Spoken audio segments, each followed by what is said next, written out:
오늘은 넷째 날입니다. 오늘 말씀의 제목 같이 한번 읽어보겠습니다. 희생의 길, 이 제목을 함께 말씀을 나누고자 합니다. 예수님은 십자가를 지시기 전에 제자들과 이 마지막 만찬을 하시기를 원하셨습니다. 그때는 바로 이제 유월절이라고 하는 절기였는데요. 아시는 것처럼 유월절은 이스라엘 백성이 출애굽할 때 하나님께서 애굽의 장자들을 치시면서 이스라엘의 가정에는 그 어린 양에 잡아서 그 피를 문설주와 임방에 발라서 그 장자의 죽음을 면하게 했던 그 죽음의 사자가 이제 넘어갔다 해서 지키는 그 유월절이죠. 바로 그 유월절 사건으로 인해서 이스라엘이 구원을 받았고 해방을 받고 또 애굽을 나올 수가 있었습니다. 이제 그걸 기념하는 절기인데요. 바로 그 유월절 절기 때 예수님께서 십자가를 지시게 됩니다. 여러분, 이게 우연이었을까요? 여기에는 의미가 있는 것이죠. 바로 우리 예수님께서 우리를 위한 어린 양이 되셔서 그 피를 흘려주심으로 우리가 죄와 사망을 넘어가는, 거기서 건짐을 받고 구원을 받는다고 하는 바로 그 영적인 의미를 이루시기 위해서 예수님께서 유월절에 돌아가시게 된 겁니다.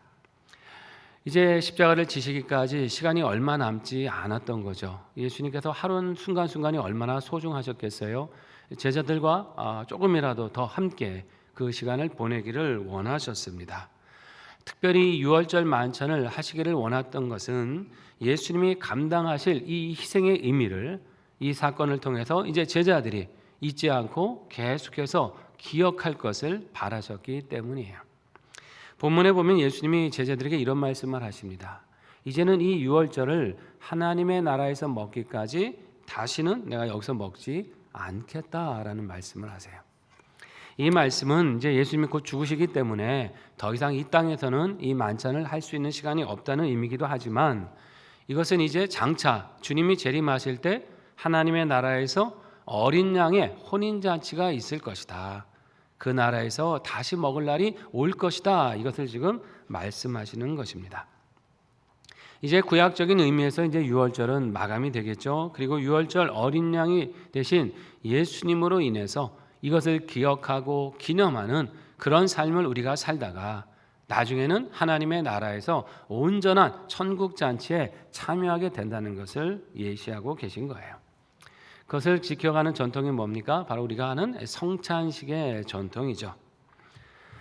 이 제자들과 만찬 자리에서 예수님은 떡을 가지고 감사 기도를 드리셨습니다. 제가 성찬 때도 늘 이렇게 함께 말씀을 나누는 부분이지만 그 떡을 제자들에게 나눠주면서 뭐라고 하셨습니까? 이것은 너희를 위하여 찢기는 나의 몸이다. 이것을 받아 먹으라. 그리고 나를 기념하라. 이렇게 말씀을 하십니다. 자, 예수님께서 채찍질 당하시고 가시관을 씌움을 당하시고 못 박혀 죽으셔서 그 살과 몸이 찢기시는 것 누구를 위해서 그러신 겁니까? 우리를 위해서, 너희를 위하는 나의 몸이다.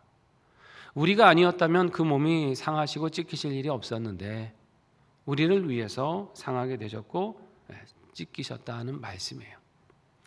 그 자리에 있던 제자들만이 아니죠. 예수 믿는 모든 사람들, 앞으로도 구원받을 모든 하나님의 자녀들을 위해서 그 몸을 내어주신 겁니다. 이 아담이 지은 죄는 우리의 영혼에만 상처를 입힌 게 아니에요. 우리의 육신에도 치명적인 치명상을 가져왔어요. 그 후로 인생은 어떻게 됩니까? 마음에는 하나님을 두기를 싫어하잖아요. 그리고는 육신으로 온갖 죄를 행하면서 살아갑니다. 타락은 우리의 영과 몸이 다 타락한 거고 다 망가진 것이다 라는 것이에요. 그 인생을 구원하시려면 어떻게 됩니까? 우리 영혼만 구원하셔서는 안 되는 거잖아요. 우리의 타락한 몸도 죄사함을 받아야, 구원을 받아야 영생하는 자녀가 될 거 아닙니까? 그 몸을 구원하시기 위해서 예수님은 그 모든 몸을 대신 내어주셨다는 것입니다. 그리고 말씀하십니다. 이것을 너희는 기념하라. 이 말은 굉장히 중요한 단어입니다. 아남네시스라는 말을 쓰는 단어인데요. 기억하다, 회상하다 이런 뜻인데요. 우리가 성찬을 할 때마다 무엇을 기억해야 됩니까? 예수님이 나를 위해서 이렇게 몸이 찢기셨구나. 그 모든 것을 내어주셨구나. 이거를 기억하는 거예요.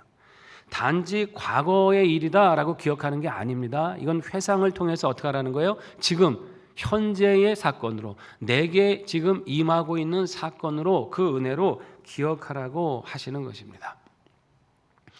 그렇습니다, 여러분. 은혜는요, 자꾸 기억해야 돼요. 그래야 잊어버리질 않아요. 의도적으로 기억하지 않으면 은혜 받은 건 잘 잊어버립니다. 이 사람이 참 간사하죠. 여러분, 그런 말이 있잖아요. 원하는 돌에 새기고 은혜는 물에 새긴다 그럽니다. 원하는 안 잊어버려요. 섭섭한 건. 사람이 누구에게 섭섭함을 당하거나 손해본 거 이런 거 있으면 이게 돌에 새기니까 이제 잊혀집니까? 이건 안 잊혀진다는 거예요. 근데 은혜는 어디다 새겨요? 물에다. 여러분, 물에다 새기면 어떻게 됩니까? 이게 남아 있습니까? 훅 하고 그냥 흘러 지나가서 잊어버리잖아요. 이게 사람이다. 이게 참 간사하다. 우리가 성찬을 받을 때마다 기억할 사실은 뭐냐면, 예수님이 나를 위해 몸이 찢기시고 상하시고 나를 위해 이 모든 희생을 감당하셨다라는 것을 계속해서 기억해야 된다는 것입니다. 그거를 기억할 때 내가 참 큰 죄인이었구나라는 걸 자꾸 깨닫는 거죠. 나 때문에 예수님이 이렇게 하나님의 아들이 죽으실 수밖에 없음을 깨닫게 되는 겁니다. 그걸 기억할 때 이런 나를 용서하시기 위해 하나님은 어떤 대가를 치르고 어떤 희생을 치르셨는지를 우리는 다시금 깨닫게 된다는 것입니다. 이걸 기억해야 됩니다. 그렇지 않으면 자꾸 은혜에 대한 감사는 사라지고 무감각해 돼요. 받을 만한 거 받은 것처럼 그런 생각이 들기 시작합니다. 여러분, 우리가 받을 만한 은혜를 받은 겁니까? 아닙니다. 말로 할 수 없는, 감당치 못할 은혜를 받은 줄 믿습니다. 여러분, 이 사실 기억하시면서 날마다 주님의 이 희생을 기억하시고 감사하면서 그 은혜에 합당하게 살아가시기를 바랍니다. 예수님은 떡을 제자들에게 나누어 주신 후에는 이번에는 잔을 들어서 또 하늘을 우러러 축사하십니다. 그리고 제자들에게 나누어 주시면서 이런 말씀을 주고 계세요. 본문 20절 말씀인데요, 같이 한번 읽어보겠습니다. 이 잔은 내 피로 세우는 새 언약이니 곧 너희를 위하여 붓는 것이라. 아멘. 이 잔은 무엇을 상징합니까? 우리를 위해 피 흘리신 예수님의 보혈, 그 보혈을 상징하는 거예요. 그런데 이 말씀에 보면 이 피를 흘리셔서 무엇을 세워주신다 그러세요? 새 언약을 세우신다라고 말씀합니다. 새롭다라는 것이죠. 새로운 언약. 새롭다라고 하는 것은 이제 두 가지 의미가 있다고 말씀드린 바가 있었죠. 하나는 시간적으로 최근에 나오면 새 겁니다. 그렇지 않습니까?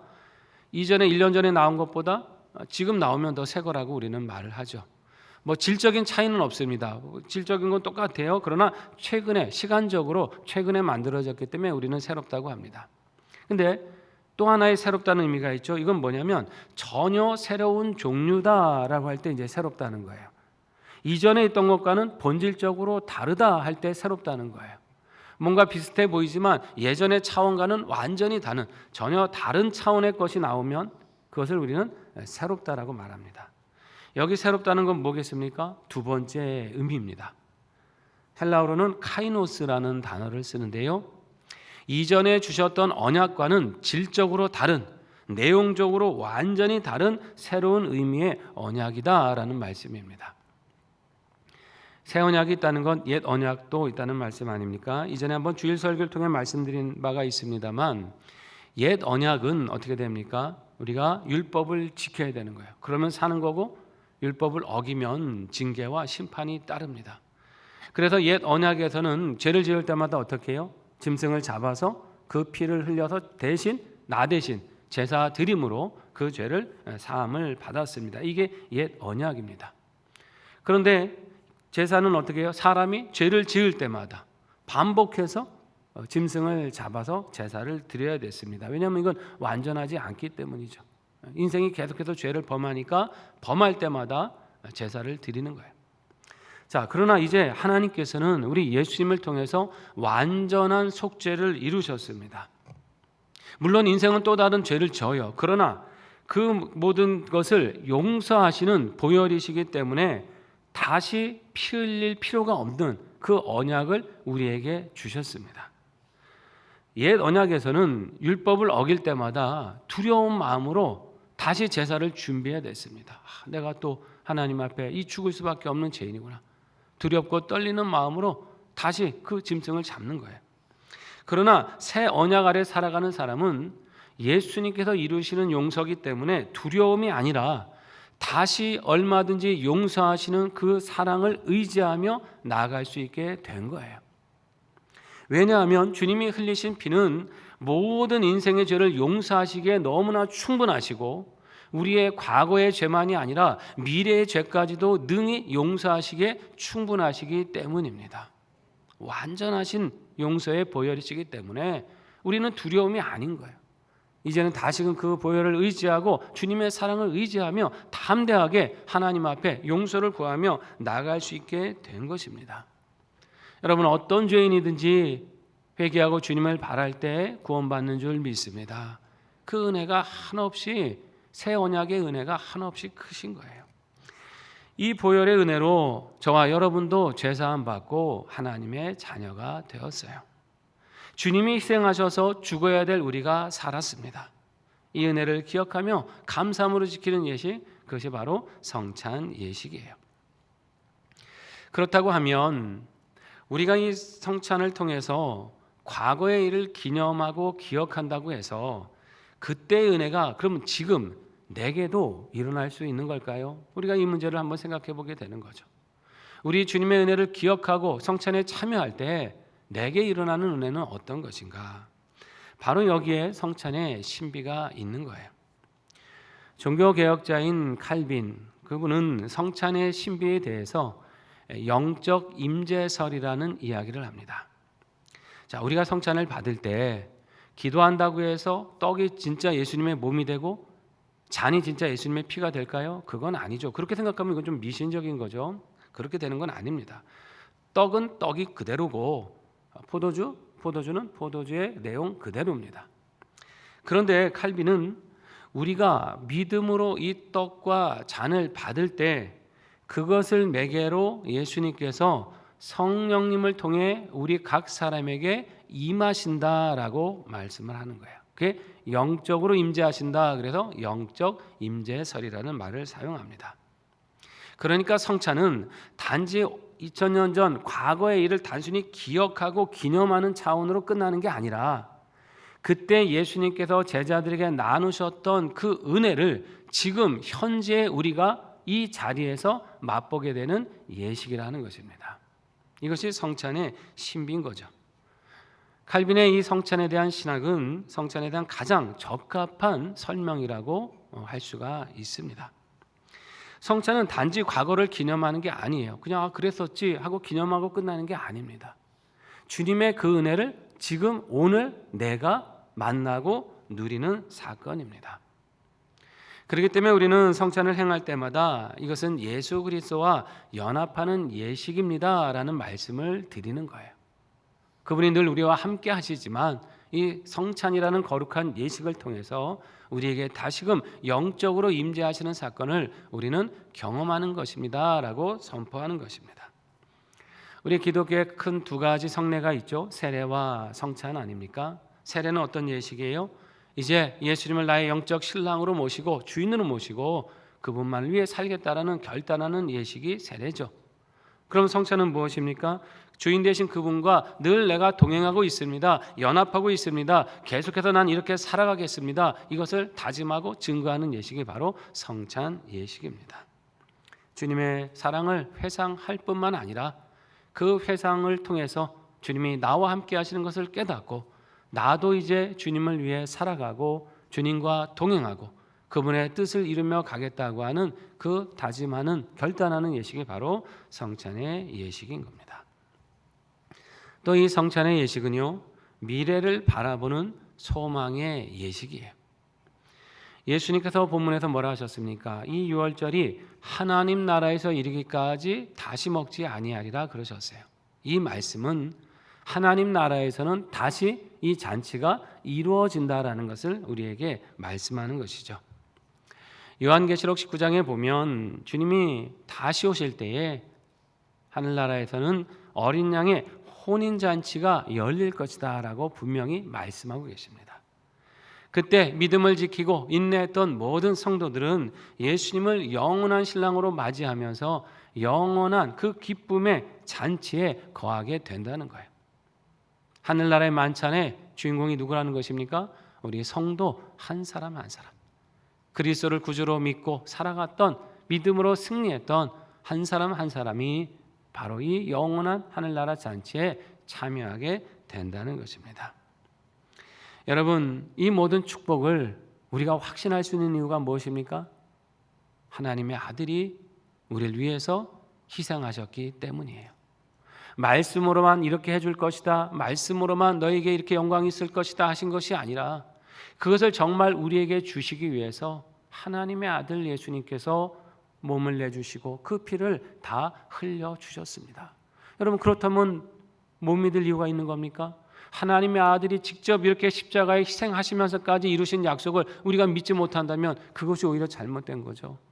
우리는 그것을 늘 확신하고 감사함으로 받으면서 소망으로 살아야 될 줄로 믿습니다.